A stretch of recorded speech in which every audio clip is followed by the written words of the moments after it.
Yes then YouTube, we are back with another video on the Wolf of an Aston Villa podcast, brought to you by myself, Connor Wolf. Drop this video a like, drop a comment down below. Remember, I do reply to every single comment, and if you can hit that subscribe button to my channel, that would mean the world to me. Also, I am proudly sponsored by Luke Roper, so if you do want to check out Luke's website, link is down in the description below, luke1977.com. Use the code WOLF20 for 20% off your whole order, including sale items, and yes, I am wearing a vest. I'm not doing it to be a dick. It's because in the UK right now, it's very bloody hot.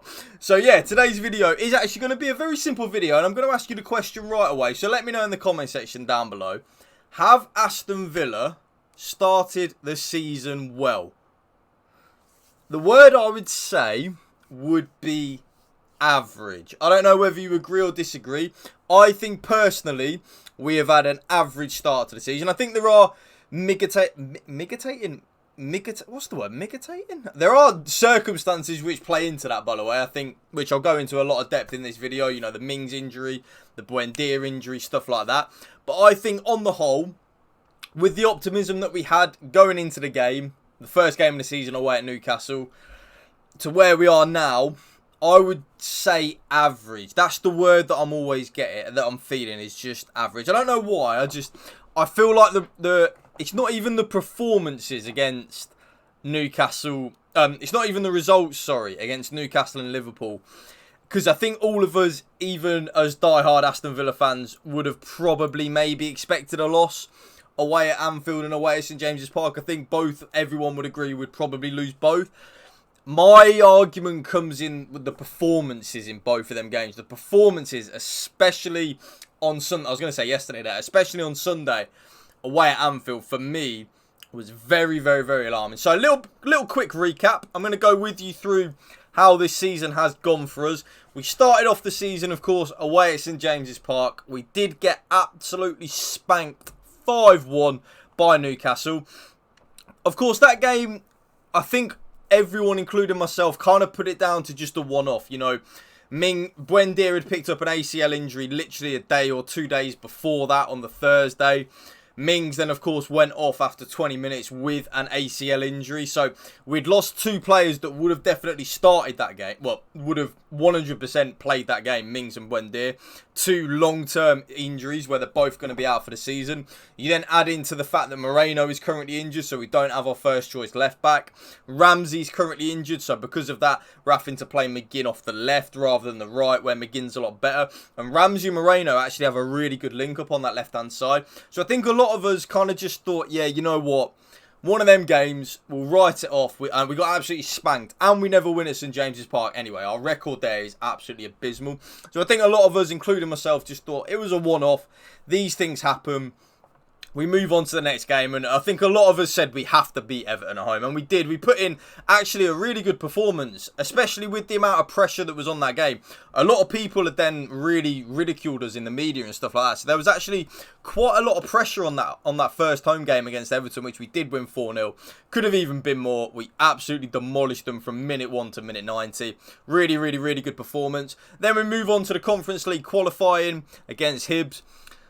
I said straight away that we'd comfortably beat Hibs, but I think a lot of people were kind of overestimating Hibs in the Scottish League a little bit. I think the Scottish League is, bar Rangers and Celtic, it's not very good at all. And I think that Hibs game showed that. We absolutely battered them 5-0 away.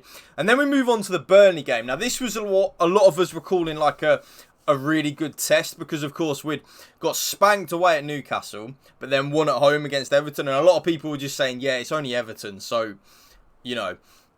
And a lot of people were saying about Burnley that, yeah, they're going to finish high up. They're going to finish 10th, 11th. I actually saw a prediction that put Burnley finishing above us this season. I don't know what that dude was smoking. My God, let me smoke some of that. But yeah, Burnley won, Aston Villa 3. And I was actually really, really, really impressed with this performance. Bar a 10-15 minute spell right at the start of the second half where Burnley really got into it. They scored like a minute after the restart, after half time, and they put us under some real cosh.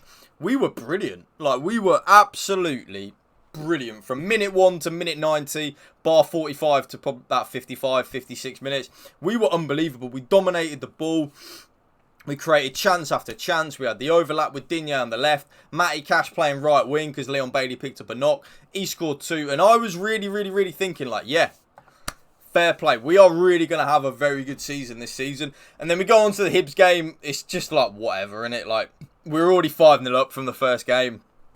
Win 8-0 on aggregate. 3-0 comfortable. John Duran scored as well, which is always a good sign.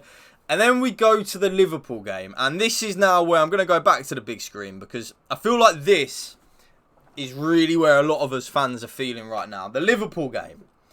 Bearing in mind, away at Newcastle, first game of the season, against a very good team. Against a team that we are probably competing against for spots in the league this season, right? I think us and Newcastle and Liverpool won't be too far away from each other at all. Come May, us, Newcastle and Liverpool will be very, not tight in the league. Because I think Liverpool will probably finish 3rd.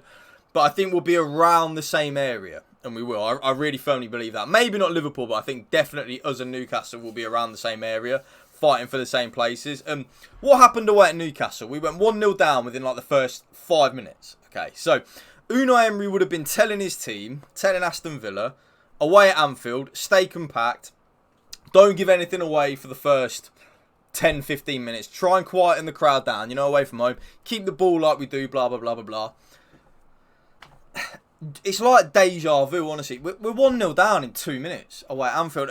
I genuinely mean this. The game is done after 2 minutes. The game is absolutely done after 2 minutes. Because we are not coming back away at Anfield when they've gone 1-0 up after 2 minutes.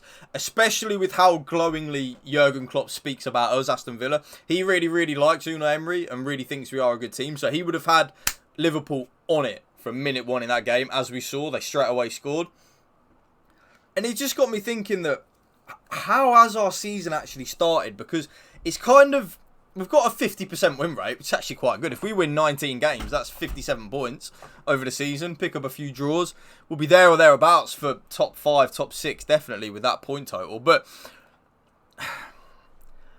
what I think what's really alarmed me yet on Sunday was the performance was very similar to the spanking that we got at Newcastle. Very similar. Going 1-0 down very quickly. Playing a high line without putting any pressure on the opposition. So, for example, Trent Alexander-Arnold had time to literally get the ball, take a first touch, go and make a coffee, drink the coffee, get his head up, and then play a pass.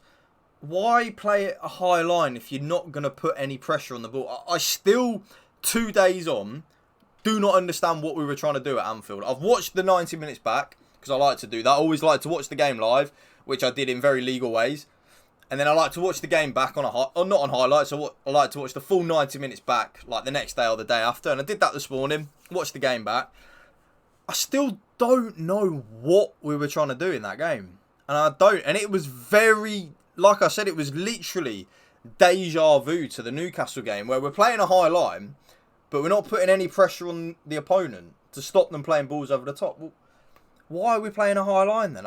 And I don't understand what happened. Pau Torres had an absolute mare, but I'm not really going to go in on Pau Torres because I know a lot of people have been saying this is what happens. Look, we're missing Mings, blah, blah, blah. Mings would have played exactly the same as Pau Torres on Sunday because the way we set the team up was fundamentally wrong and flawed.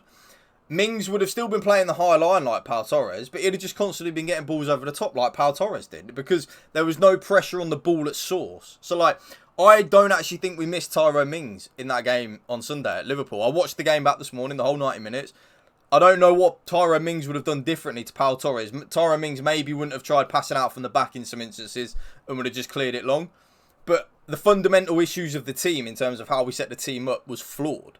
So I think Tyrone Mings, even at that centre-back, would have had issues. And I feel like we would have got spanked. I feel like the way... Unai Emery's only got it wrong for me twice since he's been here. Newcastle away, I think he got it wrong. I wouldn't have started Leon Bailey and Matty... yeah, I definitely wouldn't have started Leon Bailey. I probably would have started... No, I wouldn't have started Cash, actually.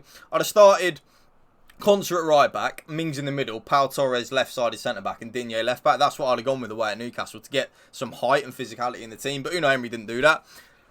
And then away at Anfield, I don't think he got the selection wrong as such. I feel like the way he set the team up was wrong. Like the fact that we played the high line without putting any pressure on the ball, I just think it didn't work at all. So I think there are a few alarm bells ringing. A lot of people have been saying about Unai Emery's second season, blah, blah, blah. I think that's a bit of a myth. He's actually done quite well in his second seasons at clubs. So I don't buy into that. I just think at this moment, we're looking like a team which is kind of caught in between what they want to be.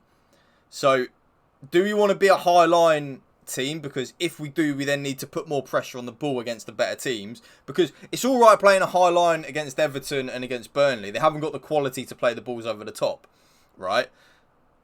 Teams like Newcastle and Liverpool and Man City, Man United, Tottenham, Chelsea, not so sure yet. They have the quality to play the balls over the top, and they do. So we need to think, well, if we're not going to play the high line, well, if we're not going to press, sorry, well, then maybe we need to drop back 10 yards a little bit to stop that ball constantly going over the top. And I feel like that's kind of summed up the season so far. Me personally, I would say we have started the season average. That's the word that constantly come in my head as I was planning this video today.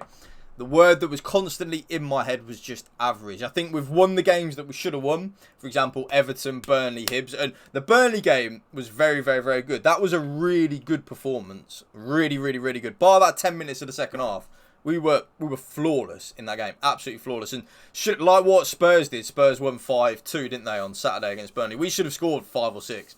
Watkins missed a few chances.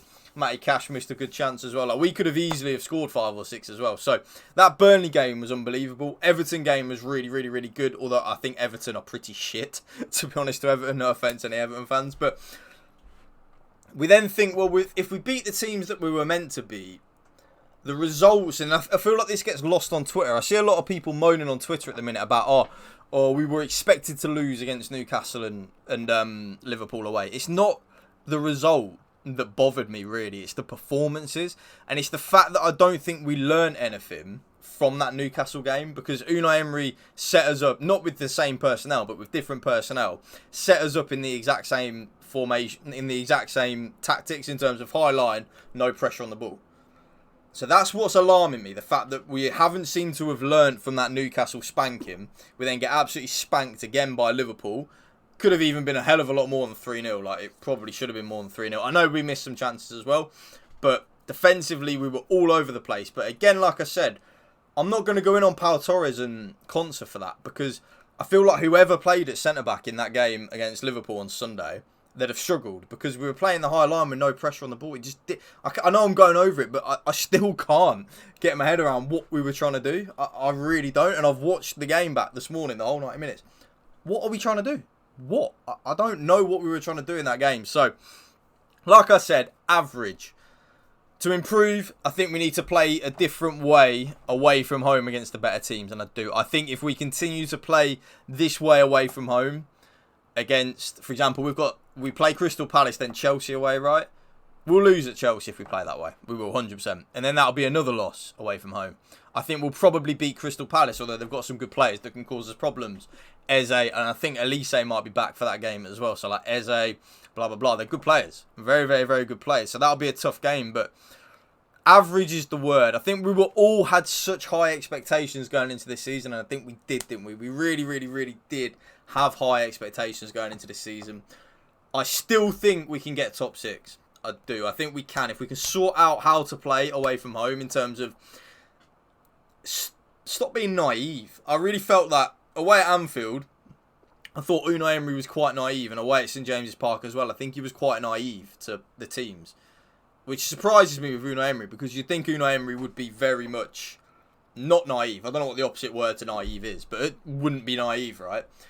I feel like we need to change the way we play away from home against the better teams, against the teams we're expected to beat, like Crystal Palace at home coming up after the international break. I think our team is good, and I think we're good enough to beat most of these teams, if not all of them now. But it's just getting it right against the better teams. But let me know in the comment section down below, how have Aston Villa started the season? What do you think? Have Aston Villa started the season well? What do you think? Please drop this video a like. Drop a comment down below as well. Like I said, I do reply to every single comment. And if you can please hit that subscribe button to my channel, as I've just gotten very hot doing this video. That would mean the world to me. Thank you for watching. Remember, spread the love and positivity. PMA, positive male attitude. Peace out. One love. Up the Villa.